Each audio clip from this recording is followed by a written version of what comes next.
Santa Maria, Mãe de Deus, rogai por nós, pecadores, agora e na hora de nossa morte. Amém. Podem sentar-se.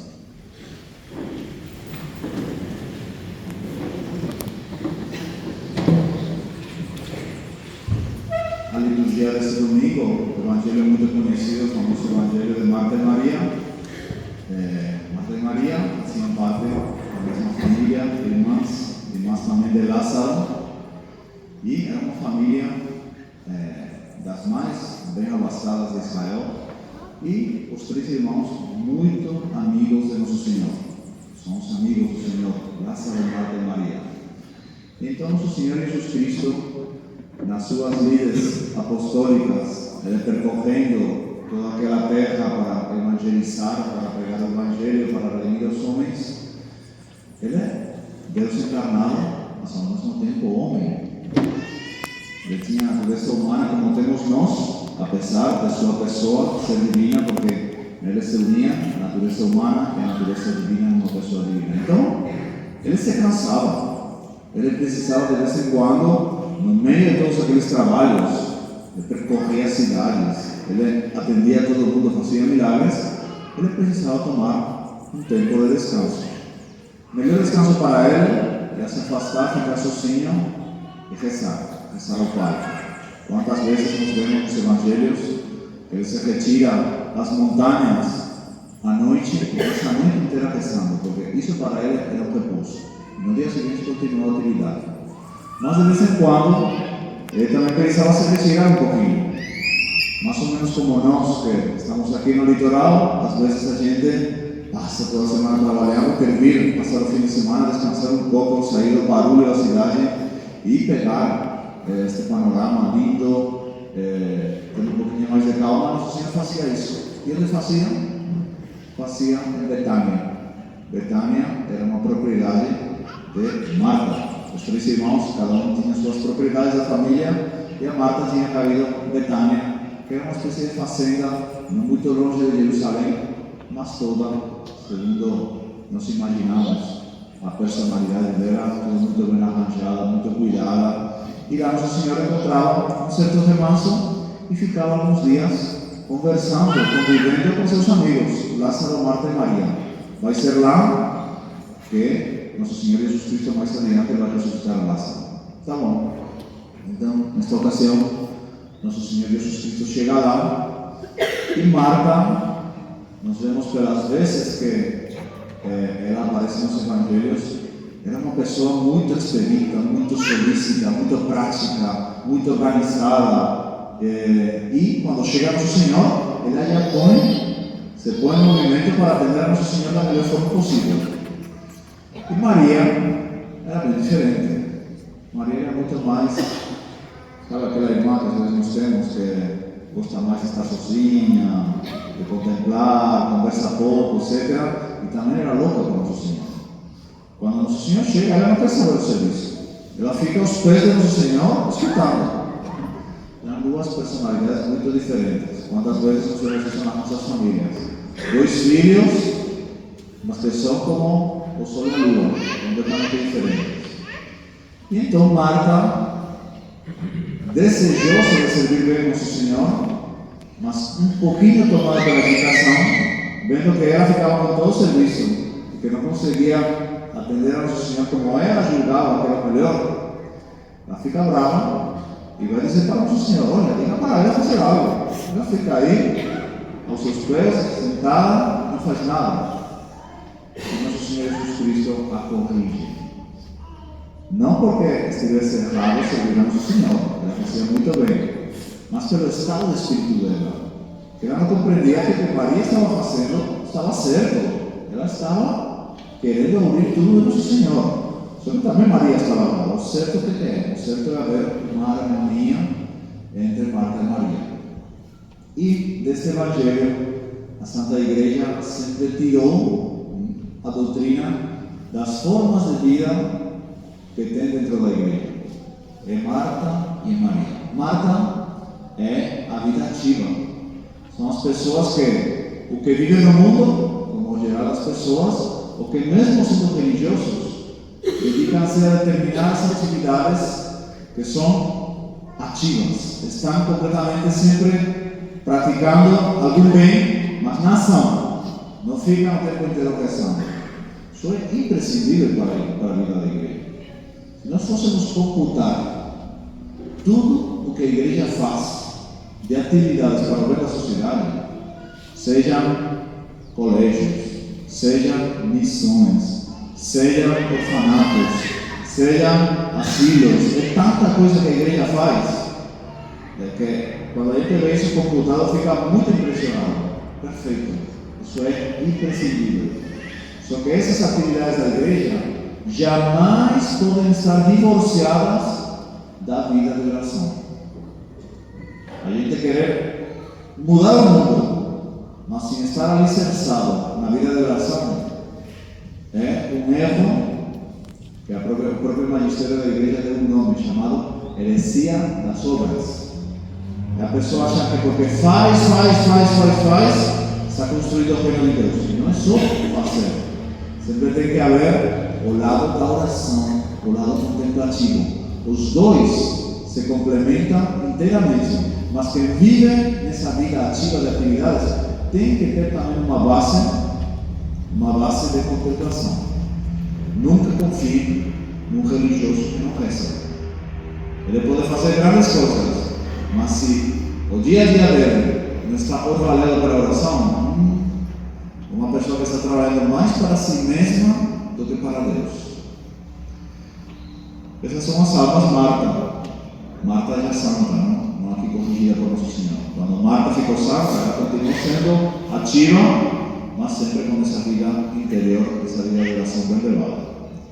E depois tem as almas, que são as almas Maria.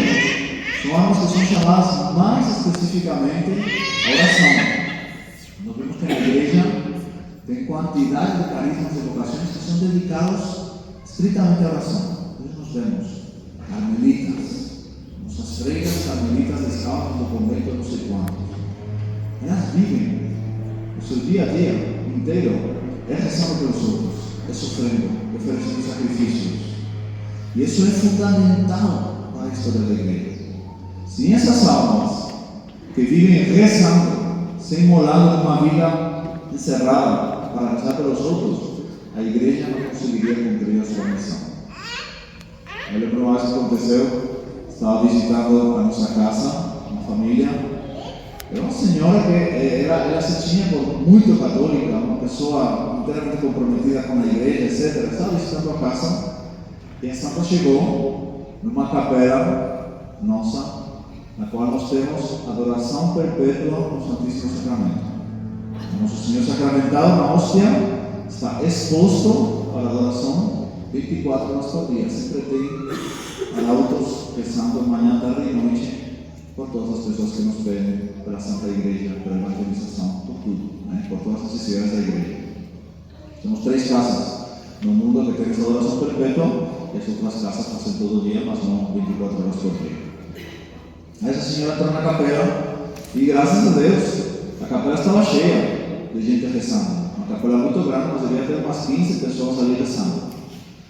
Aí a senhora saiu da capela e disse: eu não gostei disso aí não gostei disso aí não. Esses são egoístas. Essas pessoas estão aí rezando, deveriam estar fazendo outras coisas. Bom, ninguém disse nada, porque estava visitando, não ia criar um caso. Só que uma filha dessa senhora que estava visitando a capela, ficou um pouco escandalizada. E aí as tantas começaram a chegar a uma biblioteca, começaram a ver os livros, tinha um livro de Santa Teresinha. Essa mesma senhora, eu sou muito devota de Santa Teresinha. E aí a filha dela disse: Santa Teresinha, padroeira das missões, e ela nunca saiu do convento. A Santa Igreja nomeou Santa Teresinha padroeira das missões. Ela que sempre ficou trancada, desde os 15 anos até que morreu aos 23, trancada no convento. Por quê? Porque a igreja sabe que esse fervor que tinha Santa Teresinha pelas missões é que sustentava tantos missionários. Ela, inclusive, era madrinha de vários padres missionários e ela dizia: se você, dizia para um padre, concretamente, o padre Fulano, escrevia cartas para ele, para animá-lo nas suas missões, e dizia: O Senhor é Israel combatendo, e eu sou o seu Moisés na montanha rezando. Fazia referência àquele fato de que enquanto os israelitas combatiam contra os povos pagãos quando estavam chegando na Terra Santa, Moisés tinha que ficar assim na montanha rezando a Deus. Quando ele ficava com os braços estendidos, Israel vencia a batalha. Quando ele abaixou os braços, Israel perdia. Então ele tinha que ficar com os braços assim, em certo momento tiveram que segurar ele, porque não aguentava. Então tinha duas pessoas segurando os braços. Santa Teresinha era quem com sua oração estava fazendo com que na China, no Vietnã, na Índia, a evangelização pegasse. São essas almas Maria, almas contemplativas, mas que são a vida, a seiva da igreja. Santa Teresinha dizia que ela queria ser o coração da igreja, bombeando vida para todos os cantos da igreja. Nós levamos uma vida de família, aqui todos estão na piscina, quando somos arautos, vocês sabem, ninguém é religioso, mas todos na sua vida de família são obrigados a ter essa opçãozinha, esse tantinho de oração para sustentar a nossa vida sobrenatural. Se a gente não reza, é impossível praticar a virtude. Nós temos que dedicar sempre um tempinho do dia para a oração. Temos que vir nos domingos à missa com o salário mínimo, mas também é bom de vez em quando vir para um lugar de semana, fazer, enfim, uma vida interior bem elevada. Mas tem um terceiro ponto, por assim dizer, lugarzinho na igreja, que é ainda mais importante que esses dois, e que está contido, não no Evangelho, mas na segunda leitura aqui de São Paulo. Impressionante. São Paulo diz: alegra-me de tudo que sofri por vós. Ele diz uma coisa super misteriosa, que dá páginas e páginas e páginas na teologia. Diz: procuro completar na minha própria carne o que falta das tribulações de Cristo. Mas como? A Cristo que já sofreu tanto na cruz, ele não podia sofrer mais. E ele diz que vai completar o que falta das tribulações de Cristo. Por quê? Em solidariedade com o seu corpo, isto é, a igreja. Cristo é a nossa cabeça, nós somos o corpo místico de Cristo, porque somos a igreja. Cristo é a cabeça, nós somos os membros. Então Cristo já sofreu tudo que tinha que sofrer, mas Ele quer que cada um de nós participe com um certo sofrimento, os membros, para completar o que falta ao corpo, que é a igreja. Então, muito impressionante isso. Os teólogos dizem que todos nós somos chamados a ser co-redentores com Cristo. Cristo é um redentor absoluto. O que ele sofreu na cruz já comprou todas as graças do fim do mundo. Mas ele quer que ao longo da igreja, todos os católicos, de alguma maneira, sofram junto com ele para comprar as graças ao longo da história para a igreja. Isso é muito impressionante. Nossa, eu vou ter que ser coroado de espíritos, vou ter que ser flagelado, vou ter que fazer grandes penitências. Não. É apenas a gente, com o espírito cristão, com o espírito católico, unidos a nosso Senhor, aceitar as cruzes que nos são mandadas no dia a dia. Claro que tem vocações que são chamadas a grande sofrimento, são as vítimas expiatórias. Eles são corredores, é um título muito especial. Às vezes são almas que se oferecem para sofrer por outras almas, para que essas almas não se percam, não vão para o inferno. Tinha, por exemplo, em Lourdes, antigamente, um convento que eram freiras que se ofereciam como vítimas para sofrer, para que acontecessem os milagres na gruta de Lourdes. Então, às vezes, uma pessoa que ficava curada recebia um milagre e tinha lá no convento uma freira sofrendo para que acontecesse esse milagre. Impressionante. Uma virtude e uma santidade necessária para isso, uma vocação muito alta. Porque nós somos chamados para isso. Mas, quando chega uma contrariedade na nossa vida, às vezes uma doença, um desentendimento, uma dificuldade financeira, uma situação na qual nós temos que lutar mais do que habitualmente, não nos revoltamos. Enfrentamos, não tem dúvida, mas enfrentamos com resignação, sem revolta, sabendo que isso está nos unindo mais a nosso Senhor Jesus Cristo. Isto dá um sentido completamente diferente à vida. E nós temos que, quando isso vem a nós, recebermos com paz, com alegria, enfrentamos com confiança. Não nos preocupemos porque Deus pode apertar, mas Ele não sobra.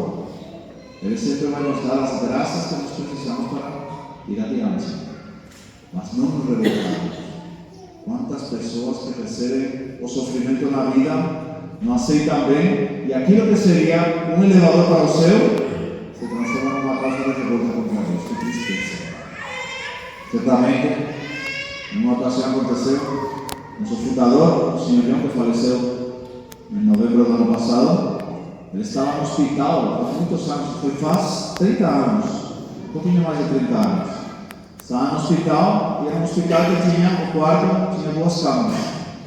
E às tantas chegou uma senhora que estava passando por não lembro que doença, mas estava sofrendo muito. Ela, ai meu Deus, não aguento mais, não aguento mais. E reclamando. Então, um ambiente impossível, não?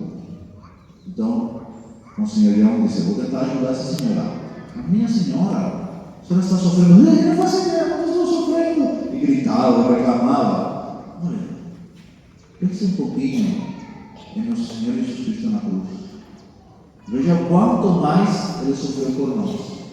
E Ele fez isso desinteressadamente. Ele não merecia, Ele era inocente. Aí fez com ela uma pequena catequese. Aí a senhora, muito bem, ficou tranquila. Por quê? Porque aprendeu a sofrer. Quando a gente olha no crucifixo, tudo toma sentido. Então nós temos que ser assim também. Quando vem o sofrimento, enfrentar com resignação, aceitando. Sempre oração na nossa vida e fazendo bem aos outros. Aí estaremos, na medida que caiba cada um, participando desses 3 círculos concêntricos que tem na Santa Igreja: a vida ativa, a vida contemplativa e aqueles que, como corredores, sofrem junto com nosso Senhor. Que Deus nos dê graças abundantes para chegarmos a esse ponto onde Deus nos queira colocar. O importante é que na nossa vida seja feita a vontade dEle. Se nós nos deixarmos conduzir e fizermos a vontade dEle, podemos estar certos que no final desta vida as portas do céu estarão abertas de par em par para nós. Louvado seja nosso Senhor Jesus Cristo. Para sempre seja louvado.